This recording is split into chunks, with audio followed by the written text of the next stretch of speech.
Help number unknown. October 18th, 2021. Leadville, Colorado. Business was slow in the little breakfast room at the Dream Inn and Hostel.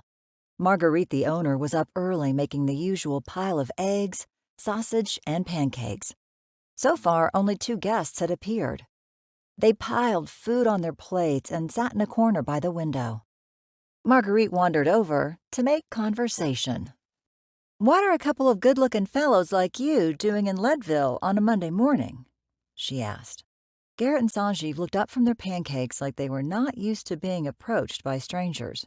Garrett gave his friend a nervous glance before answering. "We're here to hike Mount Elbert."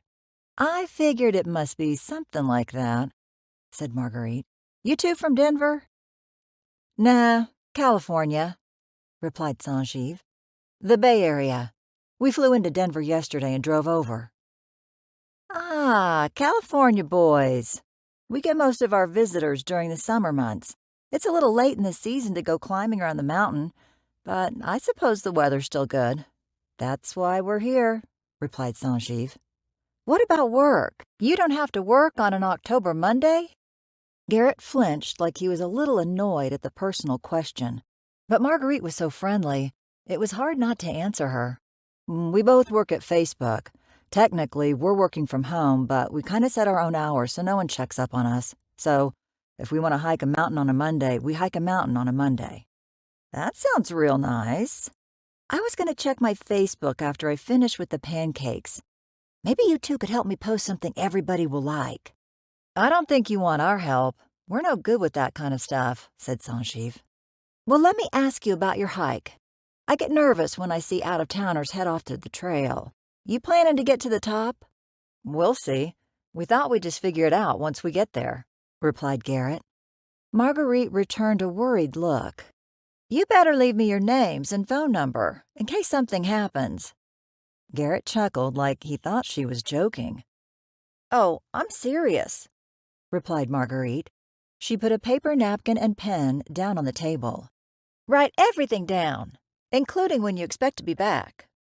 Garrett rolled his eyes as if his mom was giving him a lecture, but he wrote the information on the napkin and passed it back to Marguerite.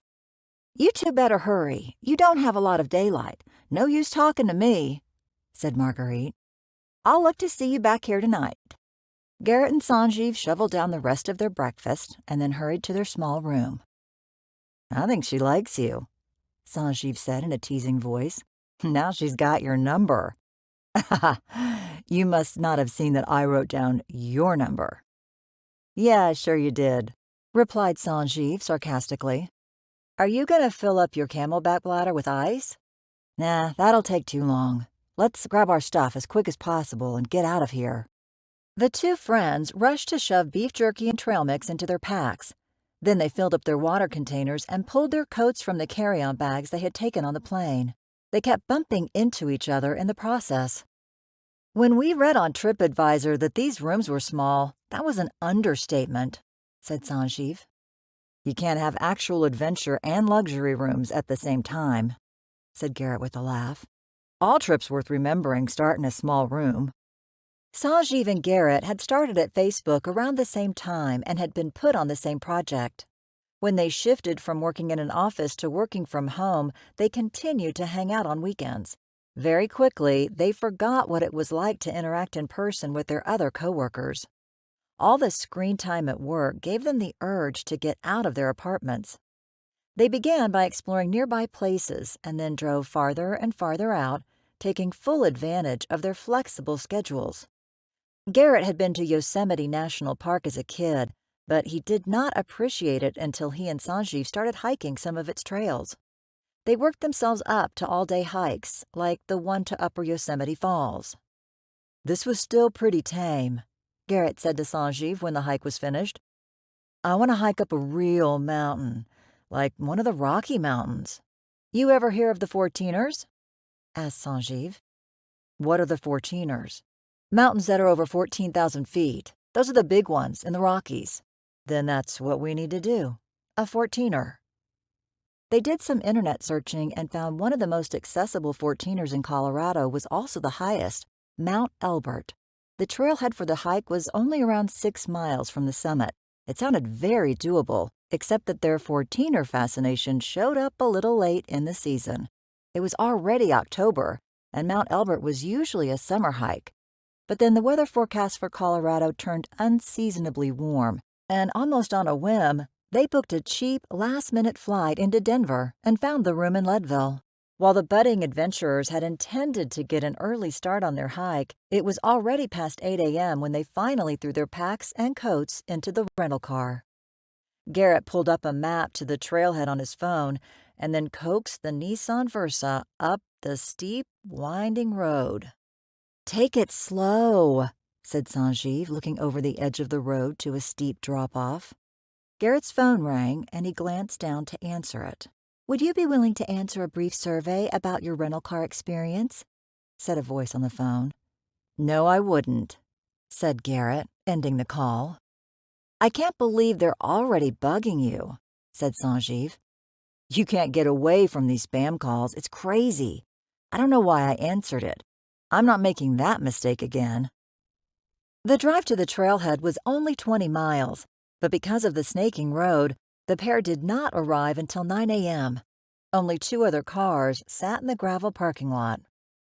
"We've almost got it all to ourselves. This is going to be so cool." Although the temperatures were unusually warm, they were still at 10,000 feet and they felt the chill. They quickly added layers of sweatshirts and jackets and slung their packs over their backs. They stopped to take a long look at the trail map posted on a wooden display board and then eagerly stepped out onto the path that cut right through a thick grove of pine trees. After only a few hundred feet, the trail went from flat to steep. Garrett and Sanjeev had to lean forward to keep their balance. In some spots, they relied on their hands to grab tree branches and rocks to pull themselves forward. 10 minutes in, and they were both breathing heavily. "I guess I knew we would be up at altitude, but I didn't think I would already be feeling it," Garrett said while panting.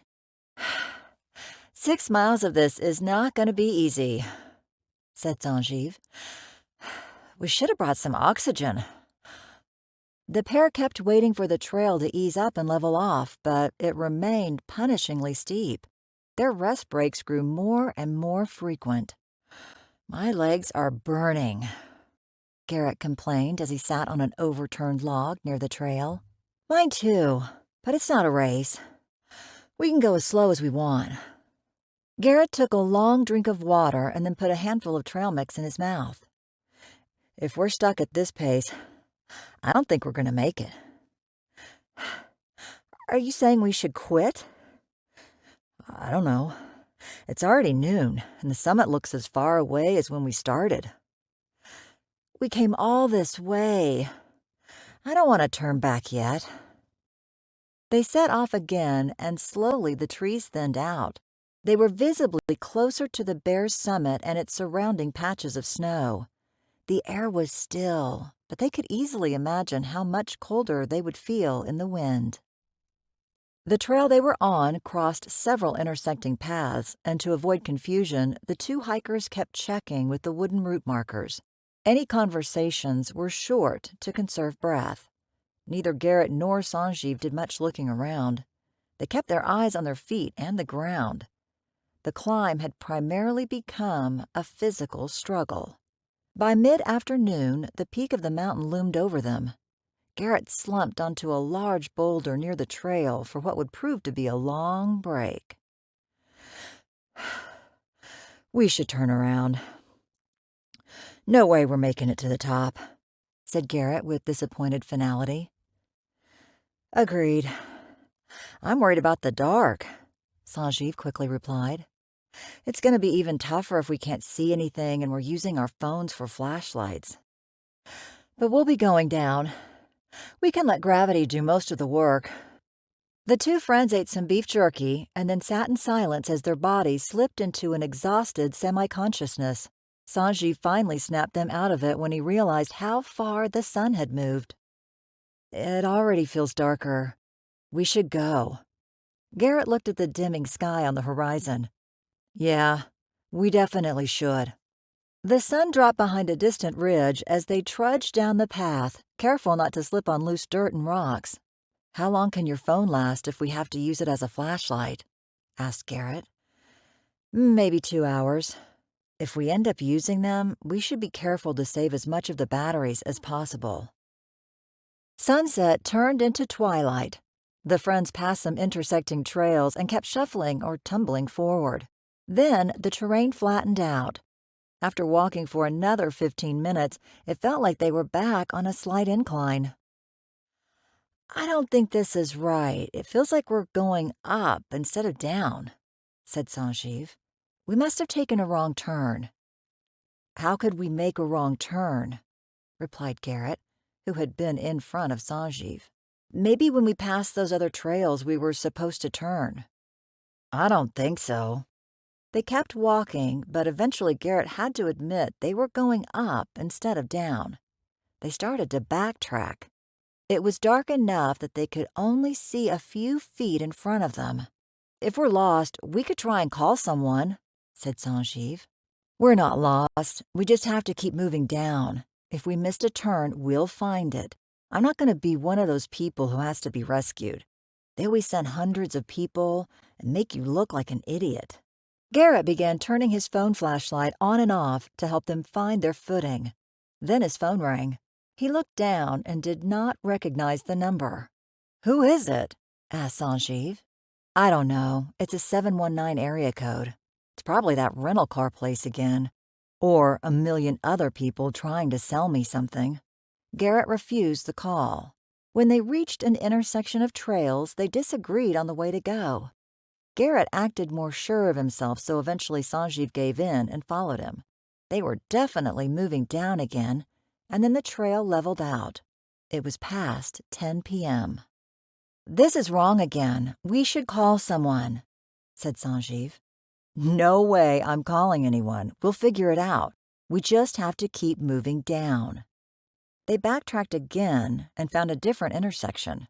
Garrett was not so sure about the direction and let Sanjeev decide which way to go. Sanjeev took the lead and used his flashlight for a few seconds at a time so they could see where to step. Garrett got another call. Another 719 number. I can't believe they would call this late. Now it's probably a robocall. He ignored the call again.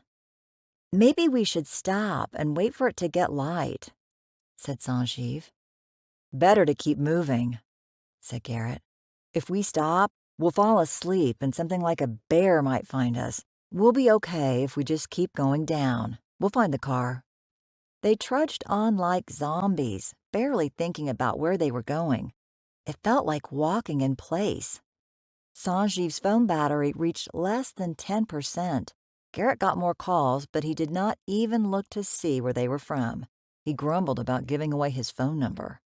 They were out of food and water by the time the first unmistakable sunrise streaks appeared. As the world got brighter, they recognized that they were on a completely different ridge than the one they were supposed to be descending. They changed directions and soon were confident they were on the right trail.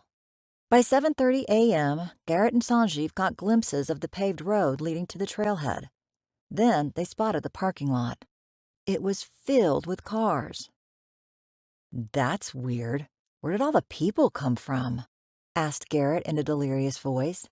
As he and Sanjeev stumbled into view of their car, they realized that it was surrounded by government vehicles, some with lights on the top. A crowd of people yelled and ran toward them. "Are you Garrett and Sanjeev?" asked the first person to reach the hikers. Yeah," replied Garrett sheepishly. "Are we glad to see you two? We're from Lake County Search and Rescue. We've been looking for you all night." "You have?" asked Garrett, dropping his backpack. "We got a call from Marguerite at the Dream Inn. She said you fellas never made it home. We sent a couple of people up here, and they found your car." Yeah, we were still hiking. It took longer than we thought." "Do you have your phone with you?" "Yeah." "Was it working?" "Yeah." "Then why didn't you answer it? We tried calling all night long." By that point, Garrett and Sanjeev were surrounded by 20 rescuers who had been preparing to start a new morning search. I didn't recognize the number," said Garrett in an embarrassed voice. One of the rescuers called out, "Why didn't you call for help?" "We didn't want to bother anyone. And, we figured things out, eventually." The person who appeared to be in charge of the rescue operation shook his head and pulled out his phone. "Yeah, we found 'em," he said to someone who answered his call. "They showed up at the parking lot. Cancel the helicopter. No, they look fine. They just don't know how to use a phone." If you enjoyed this story, please rank it on the website 500ironicstories.com. Please subscribe on the website to get weekly updates as new stories are posted. And please share with friends using the convenient links available.